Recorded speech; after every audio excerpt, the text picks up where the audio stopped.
Voilà, je m'appelle Vincent Delobel, je suis chevrier bio en Belgique. Donc depuis que j'ai terminé mes études l'an dernier, je travaille avec mes parents Ok. qui ont la ferme depuis de nombreuses années. On a des problèmes de différents types, que ce soit d'abord un droit à la santé, à l'environnement sain, qui Ouais. est souvent bafoué tant au nord qu'au sud, avec l'exposition à des pesticides, du fait de vivre et de travailler dans les champs et à proximité des zones où ces produits sont épandus. Nous sommes exposés à un risque pour notre santé. Ça, c'est une situation qui est vécue tant au nord qu'au sud, de la même manière. Un autre sujet important, c'est les semences et le droit à développer et à faire circuler des semences qui soient adaptées et qu'on ait développées soi-même, hein, qui soient adaptées à des systèmes de culture qui sont particuliers, qui soient particulièrement durables, mais qui soient différents, qui ne soient pas standardisés. Donc, qui dit mode de culture particulier dit semences particulières, semences adaptées. Que, les cadres légaux existants, fort basés sur les variétés, le schéma des variétés homogènes, euh, ça ne fonctionne pas du tout pour nous. Et les semences dont on a besoin ne rentrent pas dans ces critères-là et sont un peu hors cadre légal. Ce qui fait que si on prend l'initiative soi-même de développer ces semences et de les faire circuler, de les échanger, on se met très vite dans l'illégalité. Un dernier problème qu'on vit tant au nord qu'au sud, c'est l'accès à la terre, même s'il est vécu de différentes façons.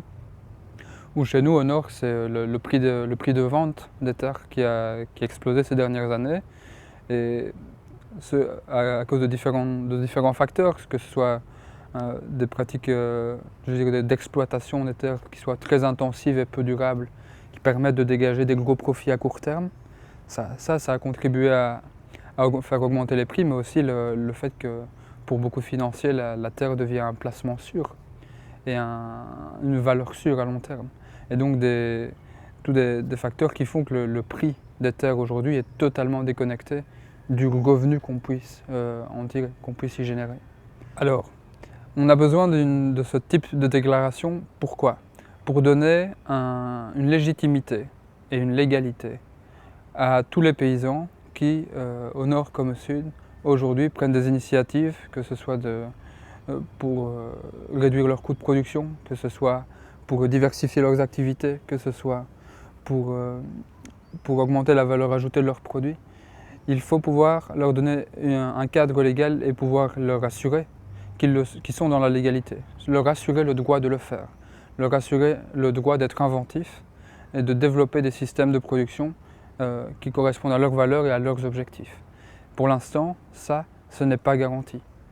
Beaucoup de nos droits sur ces thèmes-là ne sont pas respectés. Les textes existants ne garantissent pas suffisamment le droit, que ce soit aux semences, à la terre ou à la santé, il y en a beaucoup d'autres. Et donc on a vraiment besoin d'un texte qui rassemble tous ces droits-là et qui les réaffirme. Et donc un texte qui puisse être utilisé partout dans le monde, par tous les paysans, pour réaffirmer leurs droits en cas de conflit ou en cas de problème local. Donc on ne peut plus nier que l'agriculture chez nous est vraiment en crise. Pourquoi? Parce que le revenu agricole est en chute libre et de manière constante depuis plusieurs décennies. Le revenu que les agriculteurs peuvent tirer de leur production, il est de plus en plus bas et même dans certains cas dans l'élevage, il est parfois nul. Certaines fermes, aujourd'hui en Belgique notamment, d'élevage ne subsistent que grâce aux primes. S'il n'y avait pas ces aides aux revenus, l'activité de production alimentaire n'est plus rentable. C'est un problème pour les agriculteurs, pour leurs revenus, mais c'est aussi un problème sociétal parce que c'est la sécurité alimentaire et la souveraineté alimentaire du pays qui peut vite être remise en question. Face à cette crise-là, les paysans prennent des initiatives. Ils sont très inventifs pour justement réduire leurs coûts de production, diversifier leurs activités, augmenter la valeur de ce qu'ils produisent. Et pour faire cela, ils mettent en place des systèmes de production qui sont souvent novateurs, qui sont différents de ce qui existe déjà. Et en faisant cela, ils sont souvent exposés à des risques d'être dans l'illégalité. Parce que les cadres et les accords commerciaux notamment aussi, internationaux, qui portent sur l'agriculture, empêchent et cadenassent beaucoup de pratiques agricoles et beaucoup de modes de commercialisation notamment.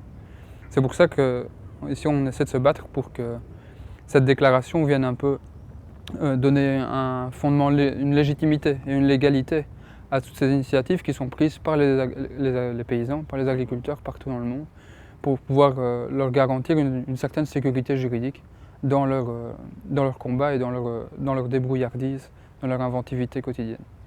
Cette déclaration, c'est une opportunité unique de pouvoir mettre sur papier et de pouvoir officialiser, de faire reconnaître par tout le monde ce droit et ces multiples droits à l'autonomie, à la liberté d'initiative, à la liberté d'action des paysans. Si l'humanité a subsisté jusqu'à aujourd'hui, c'est grâce à cette débrouillardise et à cette capacité d'invention des agriculteurs. Elle est vitale, tant pour les agriculteurs eux-mêmes, pour leurs revenus, mais comme on l'a dit, aussi pour le reste de la société. Si on veut s'assurer une qualité, une quantité de nourriture dans le futur, il faut donner et assurer aux paysans une certaine marge de manœuvre et un certain ensemble de droits qui leur permettent d'exercer leur profession et leur fonction nourricière dans la société, dans le long terme, et qu'ils puissent le faire de manière paisible.